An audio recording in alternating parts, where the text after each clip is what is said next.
Hello, and we are back playing, I'm actually not quite sure how to pronounce this, like, the game's name. Fausts Alptraum? Something like that.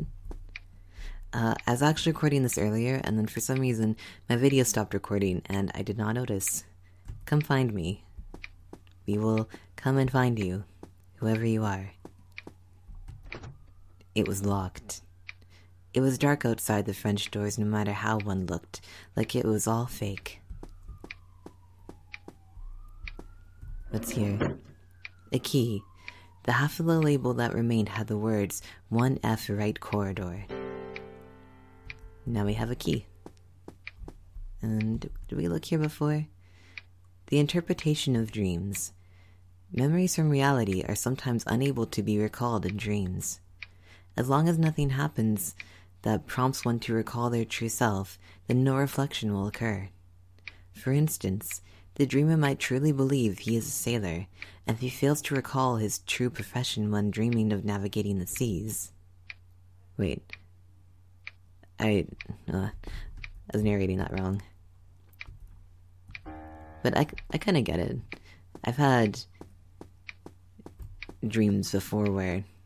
I wonder if it's kind of like where I've had the dreams where I think that I'm flying, but then, during my dream, I realize that, like, flying is impossible, and then throughout my dream, it becomes harder and harder to try and fly. No, there really isn't anything. She woke herself up with a brisk shake of her head. Although she had yet to figure out what had happened, Elizabeth didn't feel right just standing there. Cold shivers ran down her back just as she finished that thought. Hello to you too. Would it make a difference if she made a decent effort in communicating with the being? Didn't you want to leave? Why did you suddenly start looking for the door? Those weren't actual questions, just sarcasm that weaved insidiously around her. She slumped on the staircase. Who are you? Elizabeth asked. The gaze directed towards Elizabeth creased into a smile as if it had been waiting for this question. The figure bowed with an almost comical number of flourishes. Oh man, I had a hard time with this the first time too. I'm actually not sure how to actually pronounce this guy's name, so I just went with Mephisto. Mephisto? I don't know. I'm notoriously bad with language. I'm just gonna put that out there right now. And I'm so sorry. Meh, what? And I was so happy that Elizabeth also had no idea how to pronounce this name. It was relatable. I appreciated that. Mephisto. And if I'm pronouncing that wrong too, again, I'd rather be told how to, like, correctly pronounce things than me stumbling over every single thing as I normally do. What exactly are you? Elizabeth asked further. The demon smiled and slowly paced in a wide circle around the girl. It spread its hands in a way that was annoying for some reason. Again, I'm not sure how to pronounce this. I think it's genie. I am the genie that denies everything. Those two long sleeves waved around in a sinister manner. And so she asked, "Can you tell me where the front door is?" "Didn't I say there's no such thing?" "That's what you said. I didn't see a thing." "Didn't you walk in of your own volition? How would you not know where the door is?" "What do you know?" "They won't tell you anything. They actually don't even welcome you. If only you hadn't been born." It had stolen the right to speak, and every word it spoke dripped blood-curdlingly onto Elizabeth's head. She had to resist the urge to cover her ears in the face of such a cloyingly sweet voice, one that had snuck up on her unawares. Think about it. This place is actually not so bad.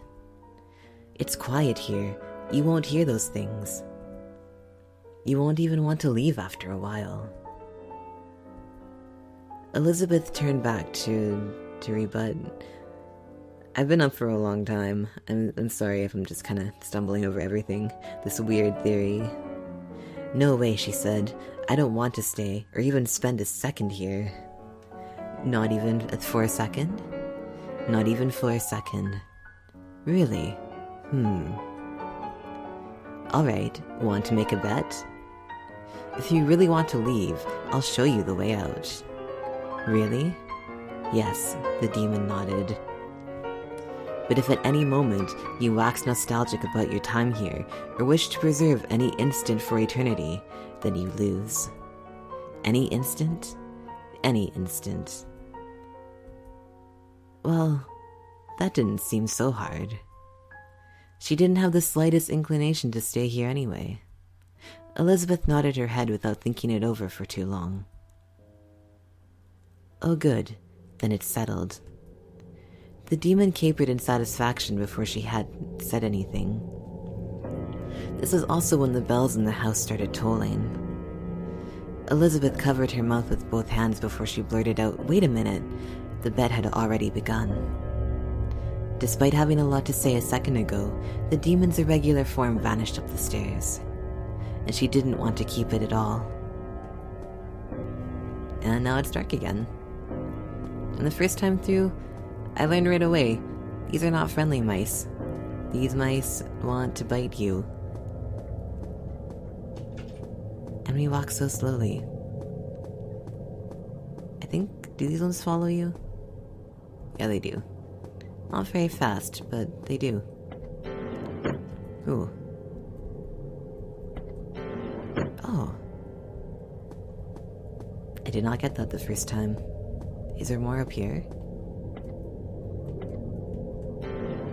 Matches?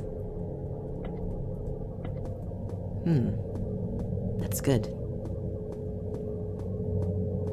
And then, what's up here? It was locked. Perhaps the key can be used to open it.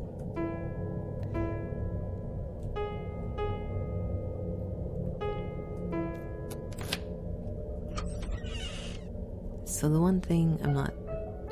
The sound of someone playing a piano came from the other end of the hallway. Chapter 1. Puss in Boots. That's an old fairy tale. I remember reading that when I was a child. Get matches. So... if I use this, is it gonna make it brighter?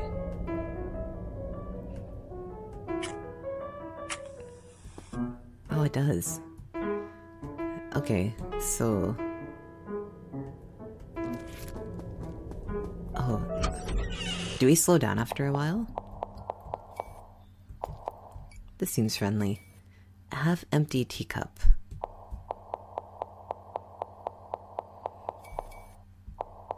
A nice, abstract painting. The bowl was filled with dust. A mound of animal bones gnawed clean. There were stacks of dirty plates inside. Food that had gone bad.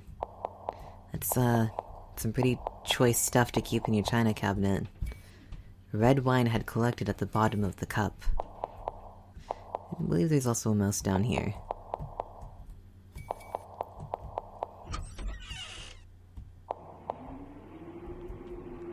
Dirty plates and congealed soup. This is fine. The liquid bubbled and frothed. It looked quite dangerous, as if it could melt anything. A sculpture made from plaster. When I saw this, like about 10 minutes ago, I thought, I hope it doesn't come to life. A puddle of yellow liquid was found inside the furnace. And I hope that's gasoline. This is a puzzle we don't have pieces for yet. It's called the Witch's Sum. I really hope it's not a math puzzle, because as well as language, I'm also bad with numbers. Probably even worse with numbers. Let's see. A dead fish. Dig out its size. Get a fish eye. Why not? Good. So, I forget. So can we use these things, like, indefinitely? Like, it kind of lasts forever? Come here, mouse. Come on. A little further. Oh, do you just patrol? Oh, perhaps you patrol. Maybe? Either way, there's paper and ink. Yes, I'll make a record. I believe the store is locked. So we didn't do too much, but I think I will cut this video off here. I'm excited to see what's gonna happen. And I did want to make a note, by the way, that I don't know if this game has any jump scares, but in the event that it does, I will make a list of them and put them in the description, just so everyone can stay safe. Alright, I'm gonna leave before the mouse bites me. Okay, see you guys later.